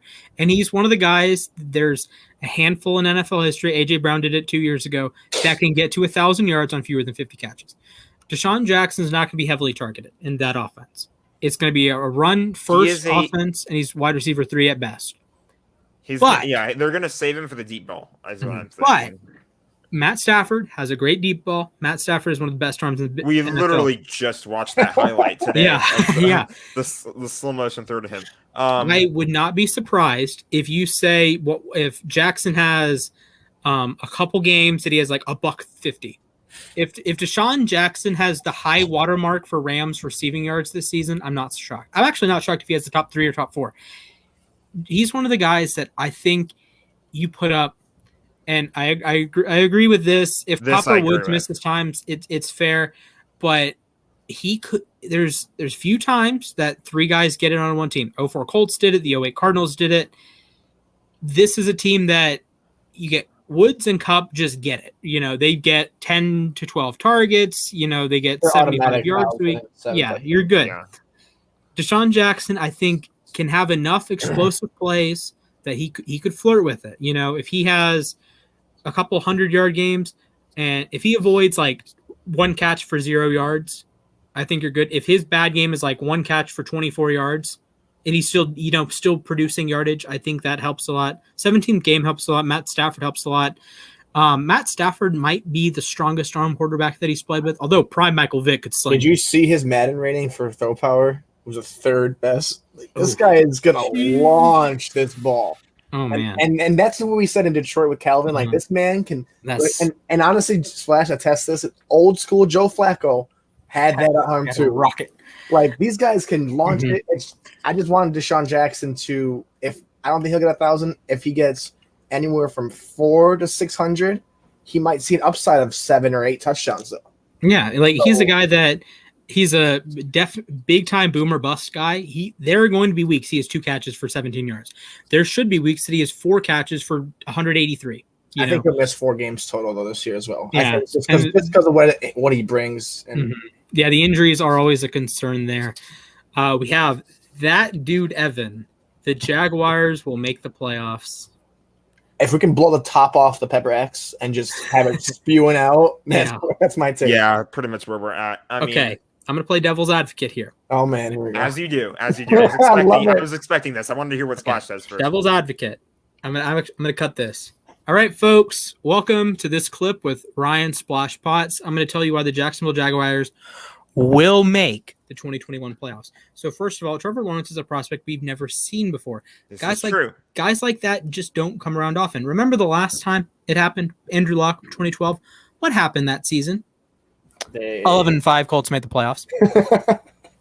It happened. Now, I don't think the Jags team is going to be as well coached as that 2011. I am recording this. Thank you. The 2012 Colts had Chuck Pagano and then Bruce Arians, eventual Super Bowl champion with the Bucks. I don't trust Urban Meyer to do that, but what I do trust is Trevor Lawrence is the most polished NFL prospect I've ever seen. Right now, I'd probably take him over Andrew Luck. Just the decision making. Luck was like that Favrean gunslinger type. You could at least see it a little bit here and there. Lawrence is everything Luck is as a prospect, and he's a slightly better decision maker. So Trevor Lawrence has a all-time great rookie quarterback season, even better than Justin Herbert last year. You have a strong run game, James Robinson, Travis Etienne. The wide receivers work out, DJ Chark, Laviska Shenault, Marvin Jones, great deep threat. The offensive line does enough. I'm not saying it's elite, but does enough. It lets the Jaguars do what they want to do on offense. And we've seen Urban Meyer. He has been wildly successful at Utah first, then Florida, then Ohio State. And then the Jacksonville Jaguars. Yeah, he won national championships at 2 of the 3 destinations, and the other one's Utah in the Mountain West. They had a perfect season in 2004. So his resume in college speaks for itself. Defensively, Josh Allen, I said it last year, was going to have the quietest 17.5 sack season ever. That didn't end up happening, but he's back. Miles Jack is back. They brought in Shaquille Griffin to play corner. Caleb on Chason has an extra year of NFL experience. I don't hate the Jaguars. If you throw in everything that I just said, Lawrence has an all-time great season as a quarterback. The offense looks really good. They could have a top 10 offense and like a 20th ranked defense that can make the playoffs. And if you look at Tennessee and you say, okay, they take a step back defensively, they take a step back offensively because no Arthur Smith, the Jags have an outside shot at winning the division. I would say I would probably put it better than most. Right now I'm leaning about 70% Titans, 20% Colts, 9% Jags, 1% Texans, because the Texans do have the wild card up their sleeve that Tyrod Taylor is a Super Bowl champion. So, Jaguars fans, I hope you listened to that last, I don't know how long it was, that last little clip. The Jacksonville Jaguars can make the playoffs. I don't think it's a Pepper X take. I'm going to say Scotch Bonnet because quarterback play matters so much in the NFL. If Trevor Lawrence walks in and is the best quarterback in the AFC South week 1, I'm not surprised. With all due respect to Ryan Tannehill, I would not be surprised. And just pretty much pending Deshaun Watson, of course. But Trevor Lawrence, again, Lawrence is a special generational prospect. And I'm really excited. This one comment spurred my interest in the Jacksonville Jaguars. So with that said, let's move on to Justin. I hope I get recording stuff that Tix is doing real quick. I gotta say that. This will be saved in history forever. They're gonna go like 3-14. Sports hot take from Justin. Only 4 NFL coaches are fired this year. I mean, this is a tough one. I guess because all the new Let's see who would be on the hot seat this season.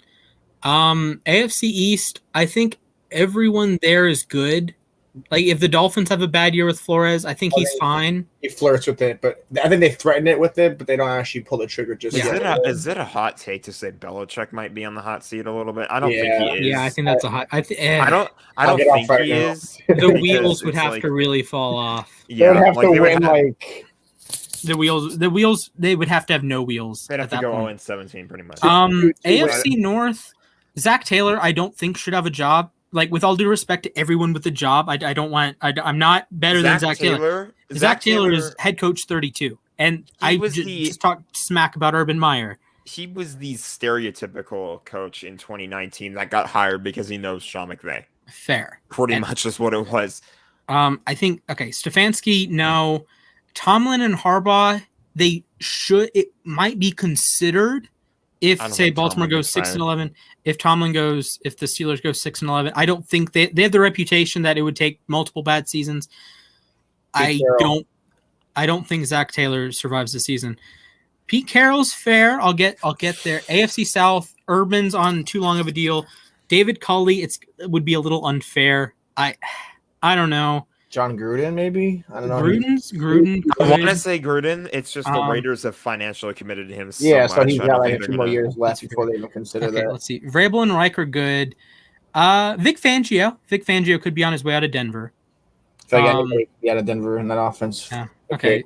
Staley is going to be there more than 1 year. If the Chargers go 0-17, fingers crossed, then Staley's gone. So at this point, we're at Zach Taylor, John Gruden, Fangio. NFC North, anyone besides the Packers? No Dan Campbell. He's first year. Campbell's first year. Flores is going to be there for a few more years. Nagy could get canned. I could see that. Zimmer could get canned. That's a fair one. I feel like if they drop the ball this year, but I don't think both of them do. Just one or the other. Campbell's good. LaFleur's good. If Nagy can produce Justin Fields into something and not blow it out this year, I think that'll keep him off the hot seat. If they go 7-10 and Fields has a Herbert like season, I think he's fine. Yeah. South, Arthur Smith is in his first year. Sean Payton has the reputation he's going to be fine. Arians is fine. Rule should be fine. Yeah, it's his second year, right? NFC East, Mike McCarthy. I think about it. Rivera. No. Rivera's fine. Judge is fine. Sirianni, I don't think you fire a coach after year 1. Honestly, that's not a bad take then. Yeah. And then NFC West, Carroll's an interesting one. I think he's worn out his welcome a little bit in Seattle, but he does fall into that Harbaugh, Peyton, Tomlin thing that he has been there like a decade and whatever. He McVay occasionally does things. Carroll occasionally does things that are more stupid than I think other NFC West coaches would, but I think the rest of the NFC West is fine. Kyle McVay's not going anywhere. Shanahan, he's a dark horse. One year away from that. 1 year away, and he doesn't get Trey Lance on board and does something with Jimmy Garoppolo, either ship him or. And by the way, although he would be it would be the fastest turnaround. As soon as he gets fired, he's getting another job somewhere. So keep that in mind. But a head coaching job? I think, yeah. Okay. I think you can look and say when he had a quarterback, they went to the Super Bowl. When he didn't have a quarterback, what are you going to do with Nick Mullins? Yeah, of course. Come on now. The thing to consider about Kyle Shanahan is that he went the Matt Nagy route and said that there's no open competition for QB1 this year. He said Garoppolo's starting, Trey Lance is going to have to learn. So I would say around 5. I think Taylor's out. I think one AFC West guy is out. I think one NFC North guy is out. So that's 3. And you throw in a surprise hire or surprise fire somewhere, McCarthy. And then maybe a guy like an established guy, like a top 10 to 12 guy that underachieves and gets the can. Whether that's Harbaugh, Tomlin, Peyton, Carroll, I think one of them gets a can. So I wouldn't be surprised if it's 4 or 5. It could be more, of course. But I think that's a fair take. I wouldn't put it too high or too low. Maybe like Serrano. Yeah, Serrano. All right. Tampa Bay says Ravens won't be in the playoffs this year due to Lamar Jackson having an off year. I want both of you guys to go first here. I can see it. I just don't. But I can't give it any hot take because Harbaugh's too good. That they're just too good of a team right now to let that happen, no matter what happens. And if. In case, pretty much, I'm knocking on wood unless they don't have Lamar Jackson, because I saw what a Lamar Jackson-less team looks like, and it was rough. So with Lamar Jackson staying healthy, keep him healthy, they'll be fine. Okay, yeah, they'll be fine. Okay, here's my nuanced take here. I think Baltimore as a whole is a tad bit overrated, and for good reason. They have a reputation of always being good defensively, deservedly so. I think we had the same conversation after 2019, but there was more backlash. In 2019, I don't think there was a team in the division as good as the Ravens. This year, the Steelers and maybe the Browns, I think, are just better than the Ravens. But with that said, Baltimore is in such a weird spot that they have the reputation that they're going to be very good. They've won the division in 18, won the division in 19, 2020. They went to the divisional round of the playoffs and were 11-5, and were probably COVID away from 12-4 and winning the division again. But they have lost pieces. They lost two of their best edge rushers, Matthew Judon and Yannick Ngakoue. You lose a Pro Bowl caliber right tackle, Orlando Brown. He's with Kansas City, and you are in a division with Cleveland. And a team that I've talked about on air that the Steelers opened their Super Bowl window when they drafted Najee Harris. And I know people don't want to hear that because, Big Ben's 40. I don't care. Running backs in that situation, that is the one situation that, and like the kind of like last year when the Ravens drafted Dobbins and the Chiefs drafted Edwards-Helaire, that they are so good everywhere else that just go get a star running back. The other situation is when you can like zag when everyone else zigs and you can go win a Super Bowl. So Steelers open their Super Bowl window. The Browns have an open Super Bowl window. The thing I disagree with here is Lamar Jackson having an off year. His off year in this, like Lamar Jackson is a good football player, is 33 total touchdowns, a passer rating of 99, and over 3,800 total yards. I don't think it would be Lamar Jackson's doing if the Ravens don't make the playoffs. I just think it could be this defense isn't as good as people think it is. I think people they see Ravens defense and say, yep, that's a good defense. It's like Steelers defense. Oh yeah, that's a good defense. Even in 2017 when they were hemorrhaging yardage, or yeah, Packers, they have a good defense even when they were hemorrhaging yardage. And this is why maybe some people might be slow to. I'll be honest. I was slow to come on the Rams have an elite defense last year, or the Finns have an elite defense last year, because it's like the Rams, they're always an offensive team. Oh, it's McVay. It's just this. No, they had an elite defense last year.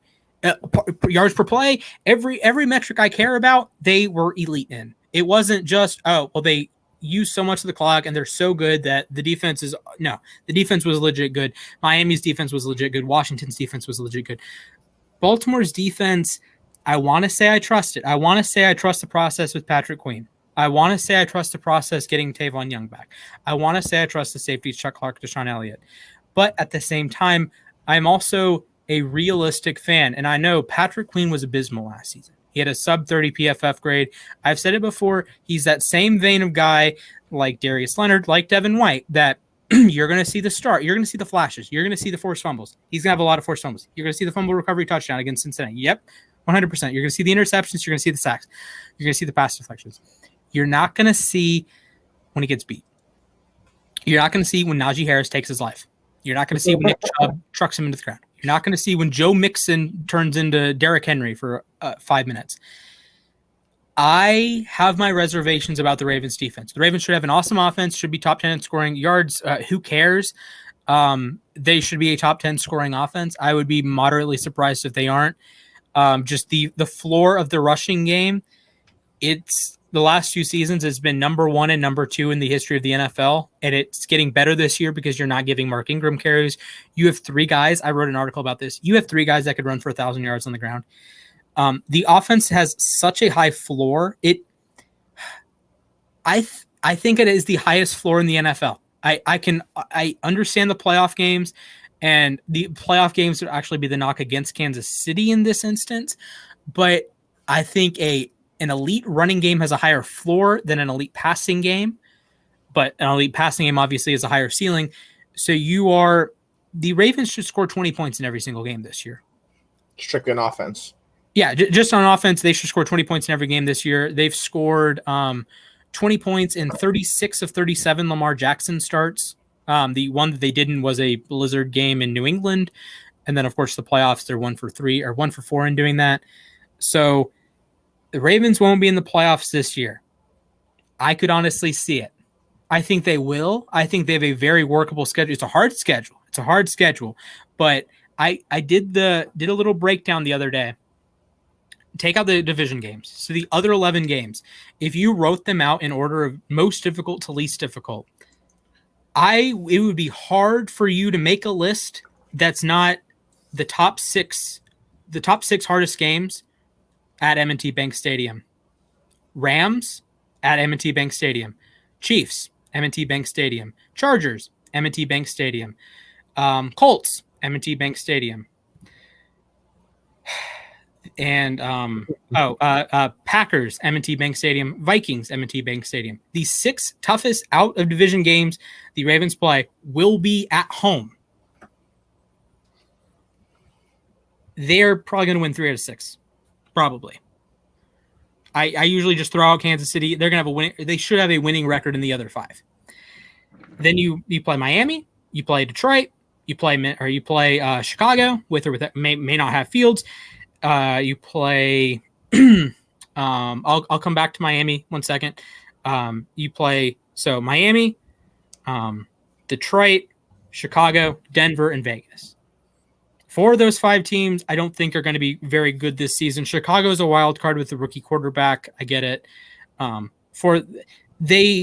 Baltimore should handle its business against Denver, Vegas, Chicago, and Detroit. Miami is a weird one. I get it. Oh, well, the Dolphins might be better than the Ravens. Okay. Historically, Baltimore just kills Miami. So pardon me if I'm confident in Baltimore beating Miami. History's on your side. So and even if you say, well, they're better than the Vikings. Okay. Then 6 of the 7 toughest Ravens games outside the division. At M&T Bank Stadium.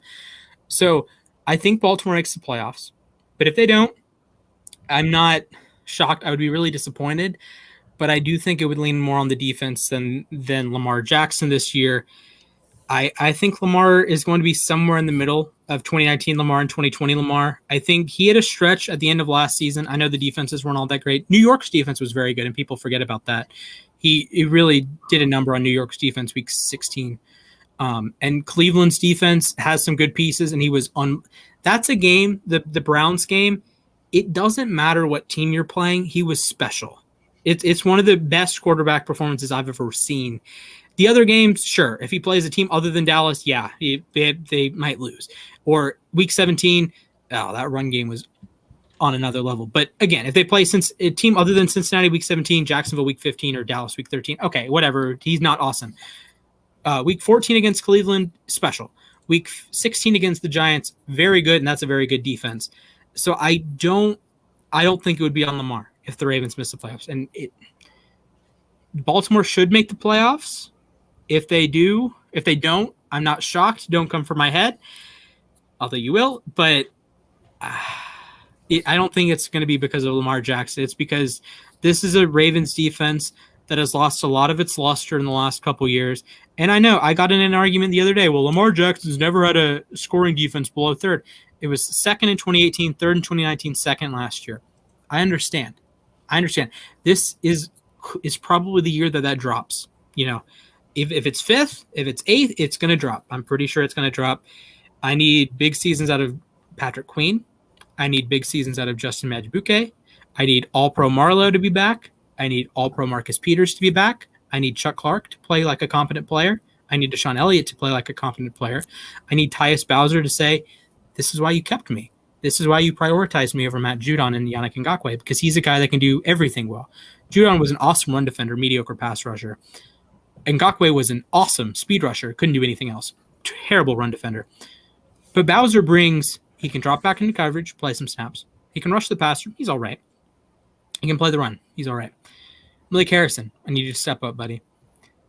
Calais Campbell, I need Jacksonville Calais. It doesn't have to be all 17 games. It doesn't have to be even 10 games. But what I saw to Calais Campbell last year, when it mattered, wildcard weekend against the Tennessee Titans, Calais Campbell had the best game he had since 2017. So I need that. I need one guy on the defense every week to say, yep, I'm a Ravens superstar today. I'm going to channel my inner Ed Reed.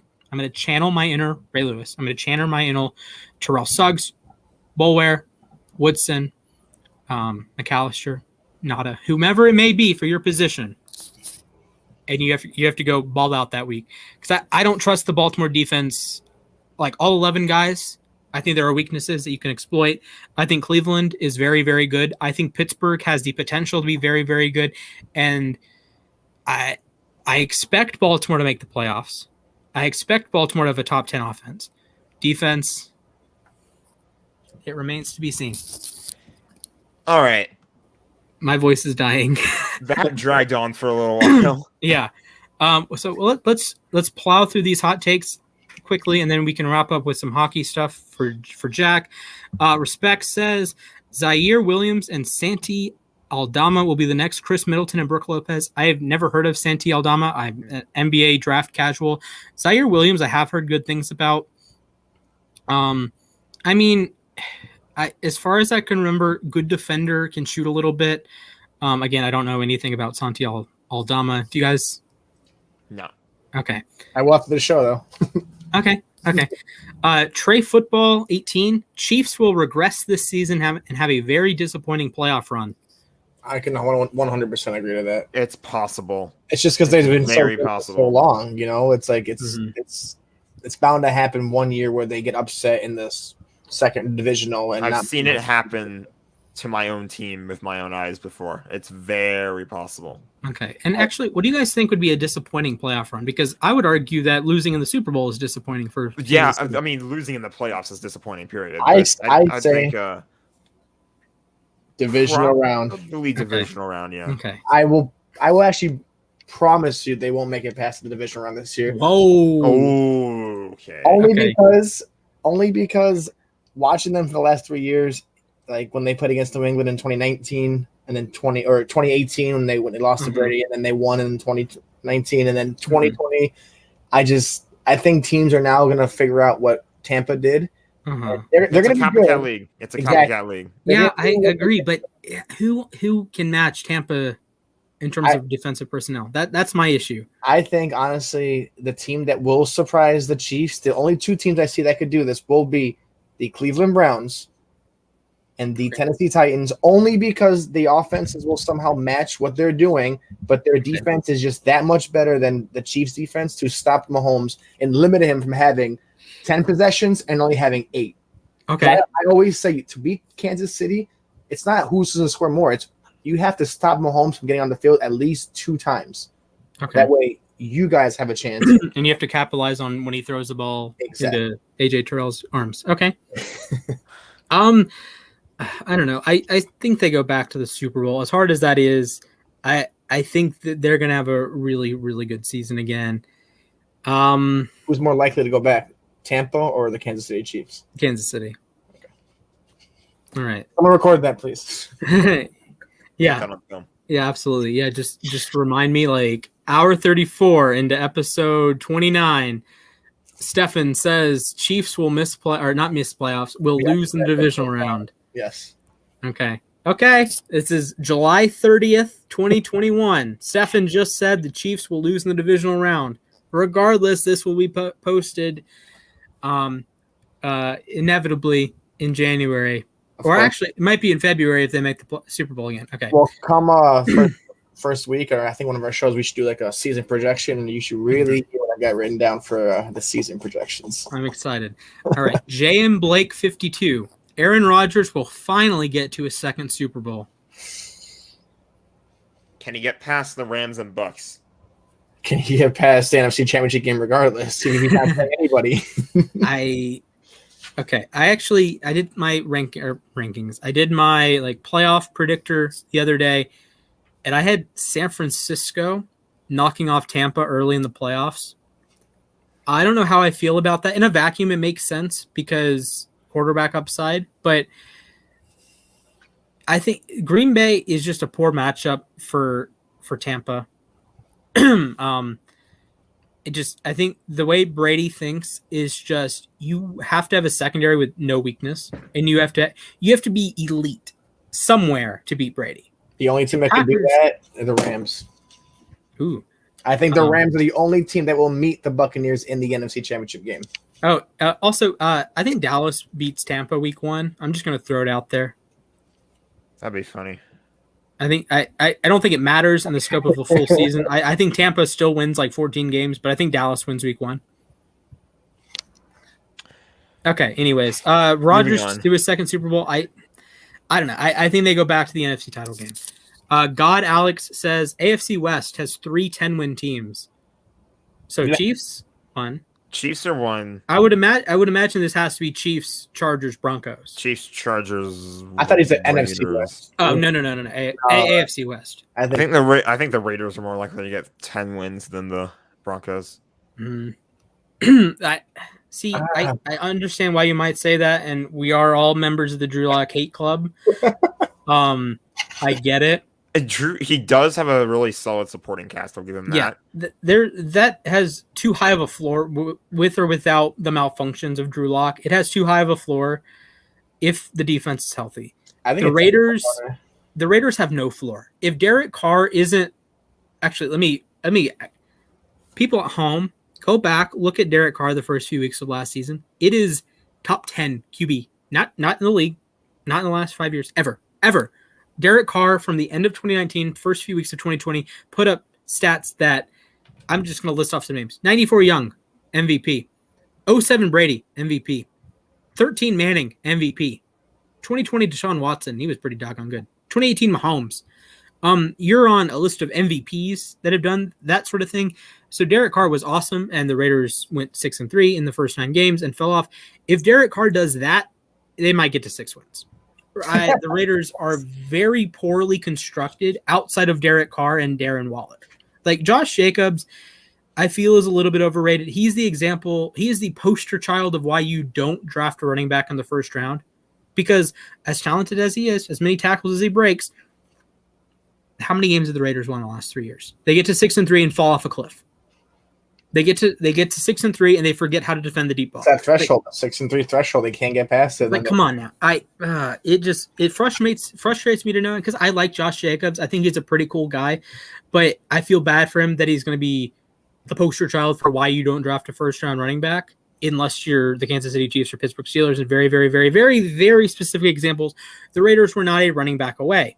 Very few teams are. The Steelers happen to have an elite defense, happen to have a quarterback that can't throw the football. Well, he can throw the football, but he gets the football out so fast that you're conceivably can't throw the ball that far down the field if you're throwing it like that, right? So Najee Harris makes sense. Edwards-Helaire / Dobbins, okay, whatever. Those are loaded rosters, makes sense. Raiders, I think the Raiders are out. This is really, to me, this is if Denver wins 10 games. I think Denver has an opportunity to win 10 games over the Raiders do. And it's with or without Teddy Bridgewater or Drew Lock. I think that's fair. Defensively, Denver could be awesome. Just like 2018 Bears style, that it doesn't matter how poor the quarterback is. Although Trubisky was competent enough to help the Bears win 12 games. They didn't have an awful defense. They didn't have an awful offense. I would go Cayenne. It's pretty heavy on the Drew Lock will not be quarterback 32, but I don't hate it. I like Melvin Gordon. I like Javonte Williams.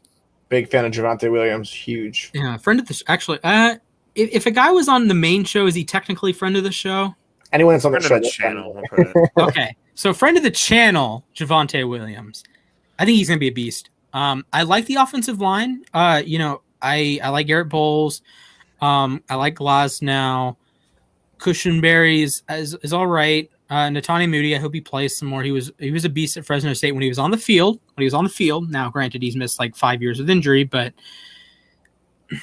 I don't know. It's a mixed bag for Denver. They should be really good defensively. They have 3 top 15-ish corners. Plus the extra game. Plus an extra game. So if you win, I don't know, 9 or 10 games, they're playing a 4th-place schedule. So you get the Bengals, you get the Jaguars, and you get the Jets. That's 3 wins. So theoretically, that's 3 wins. I guess you get the Bengals either way. You also get the Lions, right? That should be a win. So they have 4 easy wins. Let's say they split with Kansas City because they play them week 18. So if Kansas City just sits everybody week 18, I think this could happen. Denver wins that game, and Denver could sneak into the 10-win group. I could see it. I do. I respect it. I think it's a solid hot take. It's a hot take, but it's a solid hot take. It's not too hot. It's the kind we look for. Yeah. This is the equivalent of like a base hit. Not a grand slam, not a strikeout. It's a nice base knock, what Adam Frazier does, right? For the Padres. It's just okay. Knock it into left field. All right, Jazz of Iloa. Shikari would have placed 4th in the 100-meter women's final tomorrow. With all due respect, I don't watch track.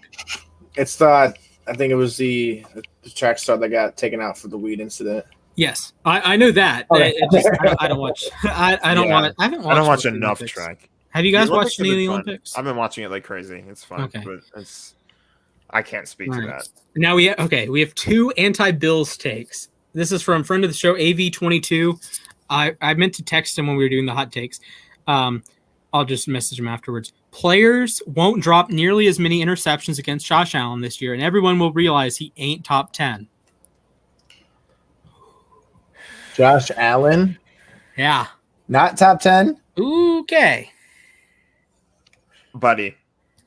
I don't know. Let me be honest. I understand where he's coming from. He has the huge number of dropped interceptions, but also Patrick Mahomes has a huge number of dropped interceptions. This can go 2 ways, and I made an exclusive post about this on the app the other day. If Josh Allen regresses, it does not mean he sucks. Lamar Jackson regressed, doesn't mean he sucks. Patrick Mahomes, the last 2 years, has not played as well as he did in 2018. Stats-wise, at least, he has not played as well as he did his first year. Doesn't mean he sucks. Aaron Rodgers, from 2012 to 2019, he was not as good as 2011. Does not mean he sucks. You can even argue 2020 was not as good as 2011. He does not suck. With that said, I think there is room for regression in Josh Allen's game, stats-wise. As a player, I think he's only going to grow with his rapport with Stefan Diggs, with his rapport with Gabriel Davis, and with Emmanuel Sanders. And John Brown's in Vegas. So he's out of the equation. Okay. And Cole Beasley. The other one, by the way, and this is from Christian V711. He says Patriots led by their defense, win the division over the Bills. I wouldn't be too surprised to the point where I would say it's Tabasco, only because I know Belichick. I've seen him for 15 years playing, and like you said, regression for Buffalo. They were really good. I mean, it's regression regardless because you put up unachievable stats for longevity of a season, and I don't think you can keep Belichick out for that long and get away with it. That's like murder from the second degree. And I'm gonna throw something out there that I talked about the Ravens' last 5 games earlier, that they just started killing everybody again. It looked like 2019 Ravens. Buffalo had a better point differential in the last 5 games than Baltimore did, and Baltimore was beating teams by 30. Or let's see, they beat the Cowboys by 20, they beat the Browns by 5, they beat the Jags by 26, Giants by 14, and then they beat the Bengals by 35. The Bills had a better point differential in that stretch, which is still wild to me, and that's one reason why they look so good heading into the playoffs. And this is why people were arguing, hey, look at the Bills, they might just beat Kansas City. No, they're not going to beat Kansas City. But I agree with the premises that Andrew and Christian have, that Josh Allen, I think, is going to take a step back. I think the talent is still going to be there. He's going to play like a top 5 quarterback, but the stats aren't necessarily going to be like MVP level again. At the same time, I also see, Dante Hightower's back. McCourty, Gilmore, you throw Matt Judon in there, J.C. Jackson, a guy that Bree mentioned as one of the players that will establish themselves, Josh Uche, one guy that I would have been slamming the table for in Baltimore. I love Duggar. That's my boy. The athleticism. Ooh, yeah, that spicy athleticism. He's one of those guys that's like, he's the leader, like the hit leader, like the hype man, like the guy. Yep. I like a lot of what I see from Kyle Duggar. So, okay, I can see it. I still think the Bills win the division. This is another solid hot take. I'll go Cayenne. Yeah. All right. So, Jack, send us home with some hockey news, buddy. I took it all away, but pretty much hockey. All right, put it away in my phone. My bad, but pretty much a quick little rundown because we got to wrap up here. We're running on pretty long. Yeah, my apologies. I need to have the private chat open. I'm sorry, Jack. It's all good. I'll live. Free agency started the same day as NFL training camp did, so that was pretty fun. You had Philip Grubauer going to the Seattle Kraken. That was a nice signing. They pretty much have their starting goalie now. Philip Danault going to the LA Kings. I love that. It's a 6-year deal for both of those guys, by the way. So I love Danault to the Kings. That builds up their center depth like crazy. Mark, man, you guys are gonna love this one. Marc-Andre Fleury to the Chicago Blackhawks. And then he is going to retire, correct? We don't know. He made a statement on it. He did not mention his future at all. We don't know what's going to happen. I'm guessing Vegas made the trade assuming that... because they're committed to Leonard long term. I think so. So, I mean, I can understand. At the same time, if I'm Marc-Andre Fleury and didn't he win the Vezina last year? Yeah, he did. Okay. If I'm Fleury, I think you're good enough to be on a team other than Chicago because as far as I know, Chicago's not going to be competing the next few years. So maybe you force your way elsewhere and it's sort of like a pit stop to another team destination. Yeah. I mean, Chicago's been pretty active in free agency. So, I mean, I wouldn't be surprised if they're trying to maybe build around that a little bit. I don't know. I really don't know. Because you still have the core. Duncan Keith moved on, but you still have what? Taves and Kane. Like who else? I don't know. If I'm Chicago, I kind of feel like you should blow it up and stop chasing 10, 12, and 15. Yeah, I'd probably do the same. 10, 13, and 15. Sorry, I know you're 12. Last bit of news that broke today: David Krejci left the Boston Bruins. He's going to be playing in the Czech Republic. That's I'd say it's a pretty decent loss for them. Krejci's been a pretty solid player for Boston, really for a long time now. So I think that's kind of a significant loss. It's not like a world ender, but I think that's definitely towards the edge with that one. Yeah, for sure. So we've dragged on for almost 110 minutes. Yeah, I do too. I was thinking like just a few minutes ago, what if I did like my own show that I just recorded for like 4 hours and like whatever came to my, like I would, you know how I post like these little clips, right? Yeah, tidbits. Yeah, so I'm thinking whatever comes to mind. If I did like a 4-hour live stream and like you could watch it, or I would go in and like take like 10-minute segments that I thought were really good. I know I've never seen the Joe Rogan show, but I think Joe Rogan does this. I haven't watched too much of Colin Cowherd, like his full shows, but I do watch like the 10-minute clips when he does where Colin was right and where Colin was wrong, whatever that is, or when he gets some interviews on, I watch those from time to time. So I think that might be a cool idea, although my voice is dying, so I might have to practice. Yeah, we're going to save your voice here, though, so... Although I was on a baseball podcast for almost 2 hours earlier. We're going to be back on Tuesday, don't forget. It's on long. Oh, yeah! I'll be all right. Any last words before we wrap it up? Tune in on Tuesday, 3 o'clock p.m. Pacific, 6 o'clock p.m. Eastern. Yeah, that's right. Again, big news. The sports desk, as you know it, Friday at 6:30, it's gone. It'll be Friday at 6:30. Yeah, he's still trying to let go of the whole. All right. The sports desk moving forward, Tuesday, 6 p.m. Eastern, 5 p.m. Central, 4 p.m. Mountain, 3 p.m. Pacific. Again, if you're outside of the country, thank you for watching. But I don't know all the time conversions off the top of my head. Although I do know, or one like geography fun fact, I can do my own geography show. There's a 3.5-hour time difference between China and Afghanistan. You walk over the border and you jump ahead 3.5 hours. Yeah. So all of China is plus UTC plus 8. Like it's just all of it. Just pretend the United States is all one time zone. It's weird. I agree. China, all of it is one time zone. UTC plus 8. Afghanistan, all of Afghanistan is plus 430. So ridiculous. Pretend like I don't get time zones. They're weird. Yeah. Pretend it's noon in China. You walk over the border. It's 8:30 in Afghanistan. We are drowning. And you're late for dinner. Yeah. With that said, thank you everyone for watching. Love it when the interactions in the chat. We got some people on Twitch chiming in. I think we got a couple Periscope comments. Shout out to Franco. Shout out to Austin. Shout out to Super Curly One for this. This one caught me off guard. I started laughing when I read it. It just totally broke my train of thought. Yeah. So yeah, I appreciate it. We love the love. And yeah, moving forward, Tuesdays at 6, show some love, drop some likes, drop some comments. I'll be cutting pieces of this and posting it. So if you don't want to watch the full episode, let's say you just caught it right now. If you don't want to catch the full episode, I got you covered with some of the key points we talked about, like my Jaguars point. Hopefully that blows up. Some of our videos don't blow up. I hope that one does. I hope somebody gets triggered by it. Like, oh, okay. One final thing before we go. I got in an argument on the Lamar Jackson clip that I posted. Some guy called me. He called me Bill Polian because I said Lamar was catchably inaccurate, which I think is a fair assumption or is a fair observation. He was 32nd out of 35 quarterbacks in terms of catchable inaccurate balls in 2019, 30th out of 32 in 2020. What he does is very different for Brady, that he puts the ball in a place that the receiver can catch it, but not in a place that incentivizes yak. So like Brady is dropping it in a perfect spot to catch the ball and go.